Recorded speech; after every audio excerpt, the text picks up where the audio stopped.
In this 365 deep dive session, we're going to be talking about Copilot in Microsoft Word. So with that, let's go ahead and dive into the features. We've got a short little sizzle reel video here from Microsoft, which overviews some of the capabilities, and then we're going to talk more about what you're actually seeing here live. So as we dive in, immediately we're in Microsoft Word, and right away Copilot actually pops up for the user. So you're going to see this as part of the experience. It's going to ask you, do you want to get started creating something new, and how it can assist. Well, just a simple prompt, a simple a request using natural language. It's going to go ahead and actually start generating content for you. You can interact with Copilot while you're in the main document itself, but you're also going to be able to interact with Copilot through the Copilot panel that shows up on Mhm. the right-hand side of the screen, and you activate that with the Copilot option that is up in the ribbon. Now, this particular video is publicly available. This is from Microsoft's website. And notice that the Copilot logo is actually using the logo from a few weeks ago. It hasn't been updated to reflect the new Yeah. logo, but it's still the Copilot service. So we got the Copilot panel. Unless I know of another phrase to refer that as, it's going to be the Copilot panel moving forward. So two different Mhm. ways that we're going to be able to interact inside of the presentation. We can go Yeah. ahead and I walk through it. We'll wanna talk a little bit more about it.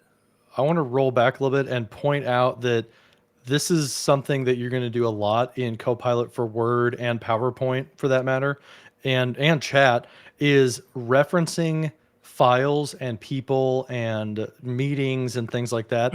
You do that with the slash command. So you'll Mhm. do a forward slash to start searching for data. And you can see in this example that they are searching for notes, right? They want a proposal and they want to leverage some notes, and they want to mention a roadmap that they already have in Word as well. So being able to pull in right resources to say, okay, the graph is like ridiculous. I want to kind of like narrow it down and narrow my focus to I know where the good data is. So focus on these items. So I wanted to point that out is you're able to reference things so that you get more relevant results out of that. I'll go ahead and hit play again for you, Andy. So we've created the draft. Now we can use the Copilot panel, and we can continue to work with the content that's there. We can continue to build out the actual document. Now we might do some of this by hand. We might go and insert the images that we want by using the insert tab up at the top, but you can actually do that through the Copilot panel along the side. But not only are we able to work within that and add content to it, but we can also use that to go back and reformat the content. We can change Hmm. the tone. We can change the language that's being used inside the document. We can summarize a complex section, maybe turn it into bullet points so that the readability is easier for whoever's going back and reviewing that later. And we can do that through the Copilot panel, but you can also do that in the body of the document as well. If you were to add your cursor to the body of the document, a panel is going to pop up, and Copilot's going to be available right from there, and it's going to have a Hmm. Copilot prompt panel and ask you what you want to do. If you highlight existing content inside of there, you can use Copilot to rewrite it, or maybe reformat it in a table format if you want. And then in this particular screenshot, if you look in the lower right-hand corner, we've got for lack of a better term, we've got the Copilot pixie dust, the Copilot sparkles, the Yeah. Copilot magic icon there. We're going to come up with something clever to call that. I'm going to call it the Copilot pixie dust for now, just because that makes me laugh. But Yeah, when you these click on diamonds that, it mean opens up. AI to me across every application, not even just Microsoft. If you see those little sparkles, that means like some magic robot is doing something with AI. I'll be honest with you. In the Yeah. Microsoft world, for the longest time, we've joked about, the meatball menu and the waffle icon and the hamburger menu. For me, that's kind of like the Salt Bay Hmm. menu right over there because it looks like grains of salt. But we'll It figure does. out a clever food name for it. That's the magic spice, the essence that we want to add Hmm. to this. But when you click on that menu, it gives you a few additional commands that you're going to be able to work with. So as you're working on the document, the biggest thing is all the way back at the very beginning. Copilot can get you over the blank page. It can help you start from something that is existing, the content that you've already collected, whether it's an email in Outlook, whether it's notes in your OneNote, whether it's a document that you previously drafted.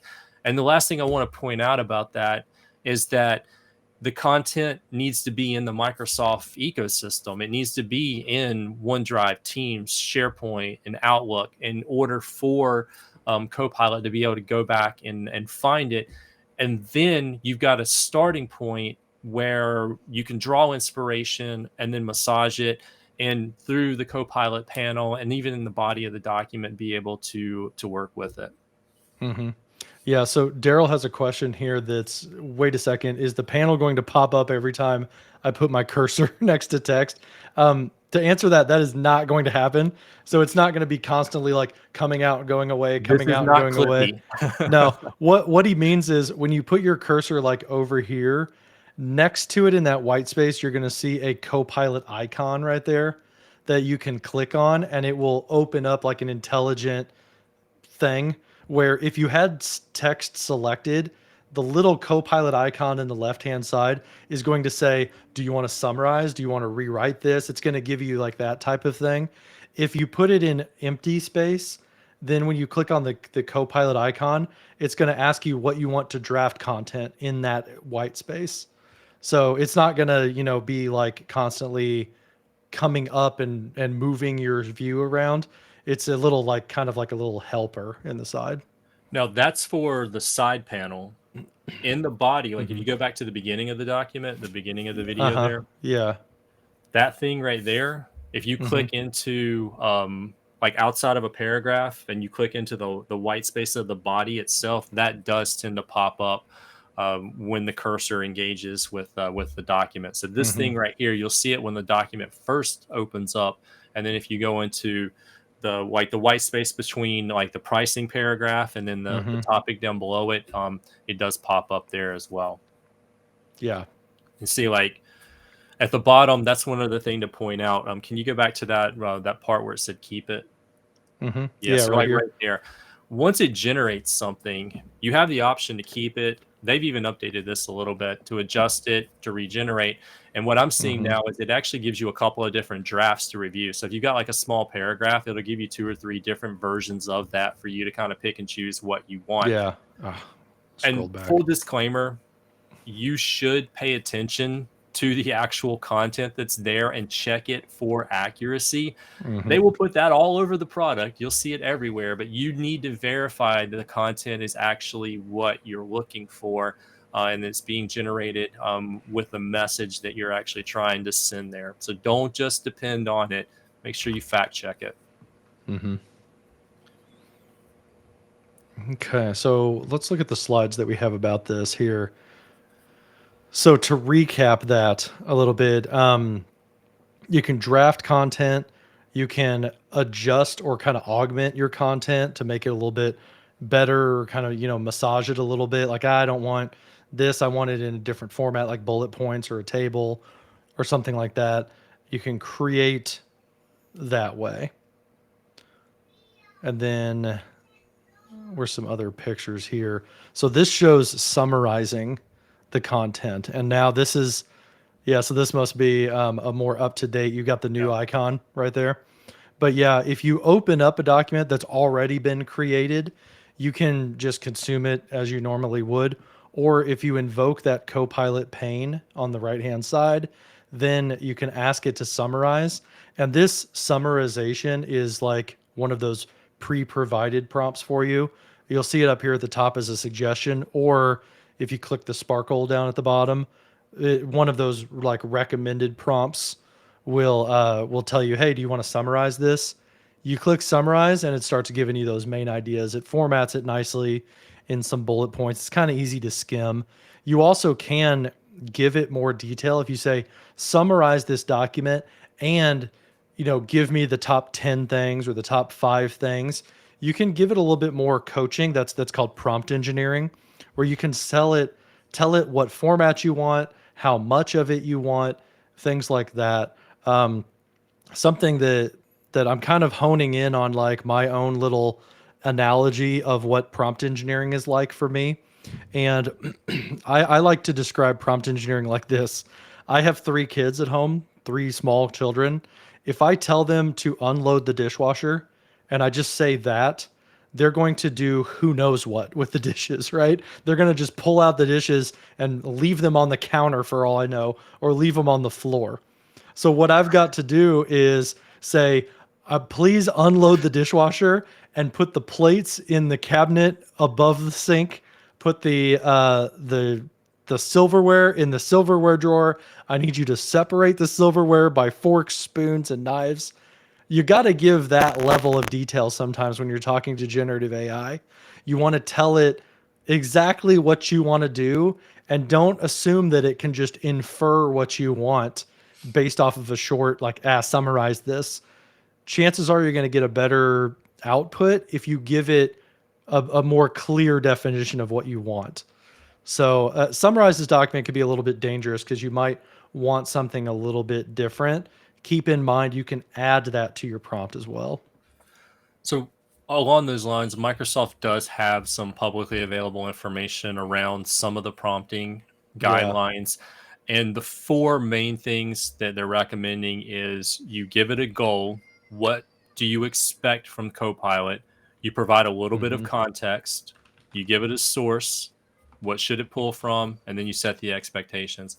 You need to think of it as a conversation and know the first time you ask it for something is not necessarily the end result that you actually want. So you say, Hmm. summarize this document, we get 4 bullet points, but those 4 bullet points might not be all encompassing, or they might be a little wordy. So then you could say, okay, summarize this document and be a little bit more concise with the Hmm. response, or divide it up into a couple of subtopics.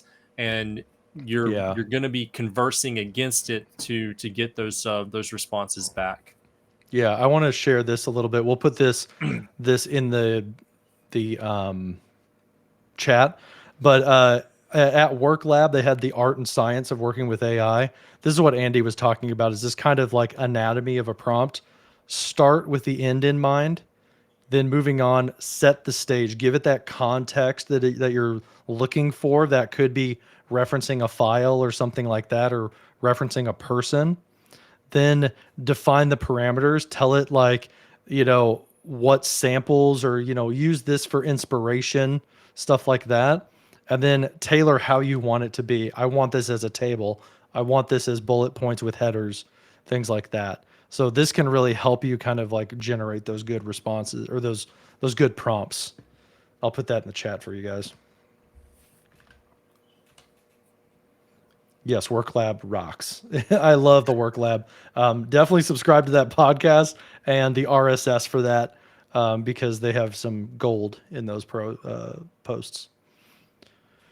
So yeah, Copilot is like a 6 to 10 year old child. You have to act like you're, giving it very specific instructions about what you want. So we might have gotten ahead of ourselves a little bit as diving into prompt engineering and things Yeah. like that. So what Well, else do we want to talk about here? that's also something to keep in mind.